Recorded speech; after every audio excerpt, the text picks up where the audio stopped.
All right, well, I hope this isn't too echoey, but I've got her in the shop because she's getting some pretty decent maintenance done on her.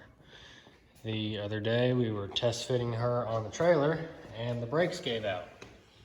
Or gave out as in this wheel cylinder started leaking a lot.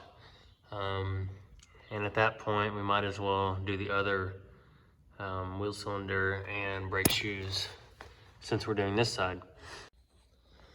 So after about, I don't know, 3 days worth of soaking these lugs in this Seafoam Deep Creep and jumping on it, this giant cheater and 1-inch breaker bar, the lugs are loose. Yep, that stuff works wonders.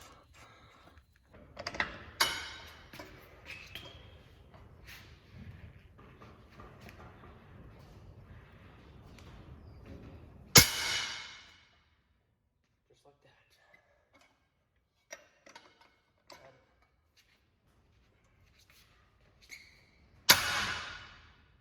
That is the sound of 23-year-old lugs breaking loose for the first time. Yeah.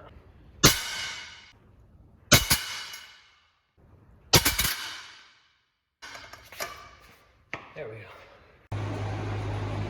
So the sockets keep slipping, and they haven't been doing this the entire time. And so I just kind of looked at it for a second. Now, I'm not an engineer, but that's not supposed to be there.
So after a little bit of researching, it would appear that amongst many other ridiculous things on this truck, the entire axle has to come out to service the brakes, to do anything with the brakes.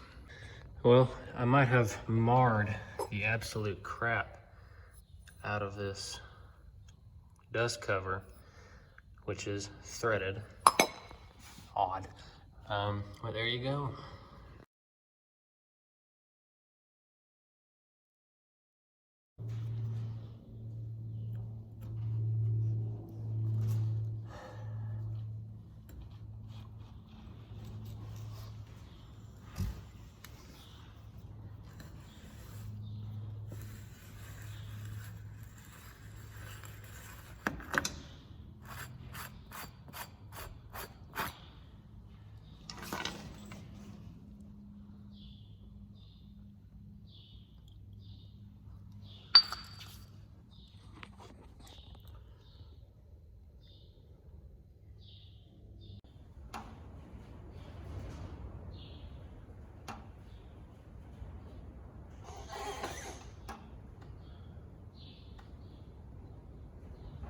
Well, after a lot of sweat and even a little bit of blood, don't ask, there we are. The new wheel cylinder is in. You know, it should work, no problem. This is the old one. It's still got asbestos on it, so I'm not gonna mess with it too much. But it's pretty much mud in there, which means the rest of them are most likely the same. So we don't have a lot of time on these current ones. So I'm gonna have to hope they hold out for 4th of July. And then after that, we can, you know, our next event isn't until September. So we can break it down and do some thorough work on it. So I'm gonna get the drum back on, get the axle in, and then get the wheel on, get everything cinched down, bleed the brakes, and we should be good to go.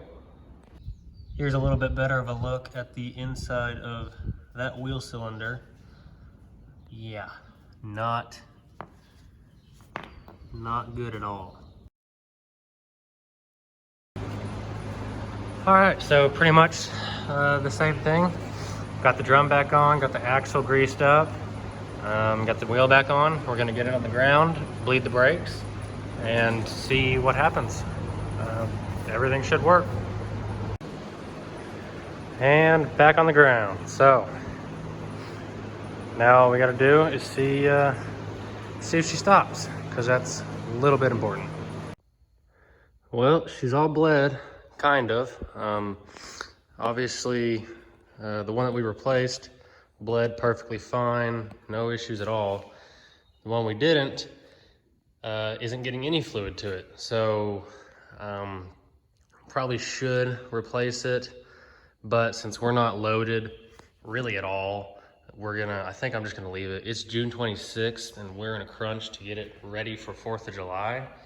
So, you know, as long as it doesn't blow as well and start leaking fluid, I think we'll be okay. So I'm gonna go ahead and pull it out of the shop and take it around the driveway, make sure everything works well.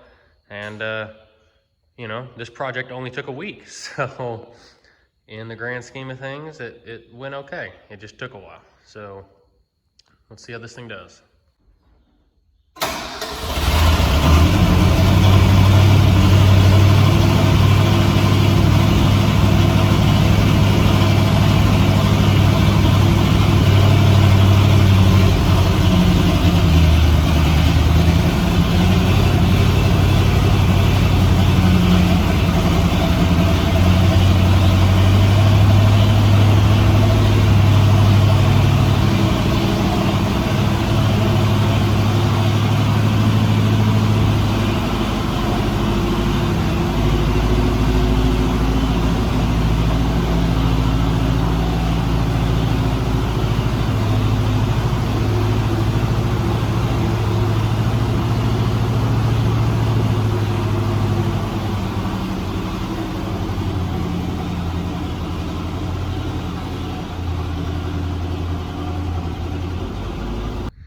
Well, I forgot to take you guys with me, but you know, it's an old fire truck. You get excited. The wheels are not leaking, or the wheel cylinders, I should say, so that's good. The coolant, the radiator still makes weird noises. I don't know. But yeah, I think she drives good. I got her all the way up into 3rd just in the driveway. I might take her just down the road and back. I'm not too sure. You know, the tires are still, the longer I look at them, the more I don't ever want to drive this thing. But you know, it's good that she's back on the road. So yeah, that concludes the over a week's worth of working on this truck. So hopefully, not necessarily the next video of this truck, but hopefully soon you'll see a video of it in the 4th of July parade, assuming that it doesn't crap out on us. So hope you enjoyed this video. I hope it wasn't too long. If you like what you see, subscribe, follow the 66 fire truck on Instagram, and until next video, see you guys later.